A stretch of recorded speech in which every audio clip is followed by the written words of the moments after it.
तो नमस्कार प्रणाम, मैं ब्रिजेश कुमार मुसाफिर आप सबका अपना भाई। और आज की क्लास में हम लोग पढ़ने वाले हैं वादन। वादन किसे कहते हैं, ठीक ना। और वादन के कितने श्रेणी होते हैं या कह लीजिए वादन के कितने प्रकार होते हैं, ठीक।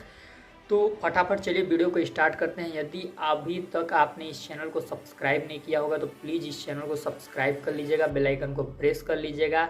वीडियो के डिस्क्रिप्शन में मेरे इंस्टाग्राम आईडी का लिंक होगा, उसको फॉलो कर लीजिएगा। और ब्रिजेश कुमार मुसाफिर ऑफिशियल मेरा खुद का चैनल है, तो आप उसको भी सब्सक्राइब कीजिएगा। वहाँ पे मैं एक्टिंग से रिलेटेड वीडियो अपलोड करता हूँ, ठीक ना।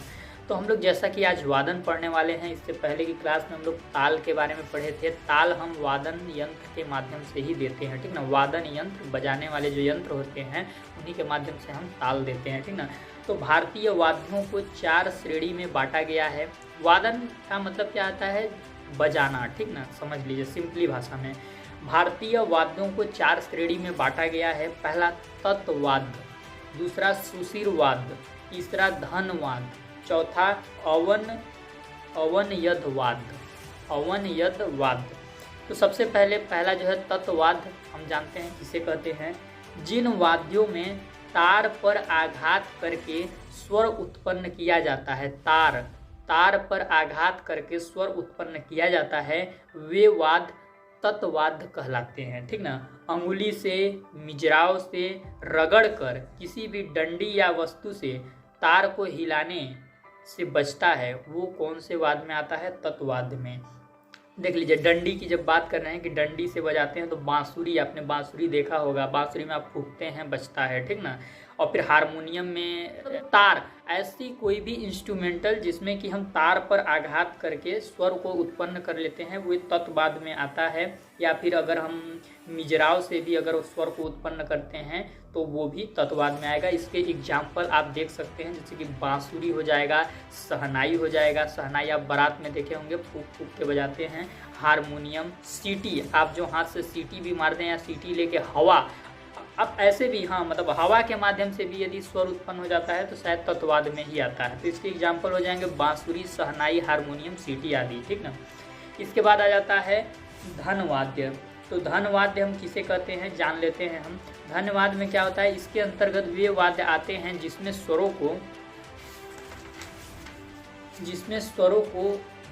की उत्पत्ति आपस में टकराने से होती है, ठीक ना। स्वरों की जो उत्पत्ति है वो कैसे होती है, आपस में टकराने से। तो इसका उदाहरण मैं आपको भी मतलब बता रहा हूँ। जैसे आपने घुंघरू देखा होगा, घुंघरू में अंदर घंटी होता है, तो जब टकराता है तो क्या होता है, आवाज़ आता है ना। तो ऐसे वाद्य जिसमें स्वरों की उत्पत्ति आपस में टकराने से होती है, वे धनवाद्य में आते हैं। इसके उदाहरण हैं आपके मंजीरा, घंटी, घुंघरू, ठीक ना। फिर आ जाता है आपका एक सुशिर वाद्य है। तो सुशिर वाद्य में आप, सुशिर वाद्य का एग्जाम्पल आपका शहनाई हो जाएगा, ठीक ना, जो कि तत्वाद्य में ही शायद आ जाएगा। सुशिर वाद्य आप देख लीजिएगा किसे कहते हैं, मेरे पास इसका नोट्स नहीं है तो मैं आपको नहीं बता सकता, ठीक ना। जिसका है मैं आपको बता दे रहा हूँ, एक ही आपका छूट रहा है। अवनद्ध वाद्य, ठीक ना, अवनद्ध वाद्य। इसमें क्या होता है, इन वाद्य के अंतर्गत चमड़े से गढ़े हुए वाद्य आते हैं। इन वाद्य के अंतर्गत चमड़े से गढ़े हुए वाद्य आते हैं, अर्थात चमड़े पर आघात करके। जब हम तार पर आघात करके स्वर की उत्पत्ति करते थे तो वे तत्वाद्य में आते थे। आपस में जब दो चीज़ों को हम टकरा कर स्वर की उत्पत्ति कराते थे तो वो किस में आते थे, धनवाद्य में।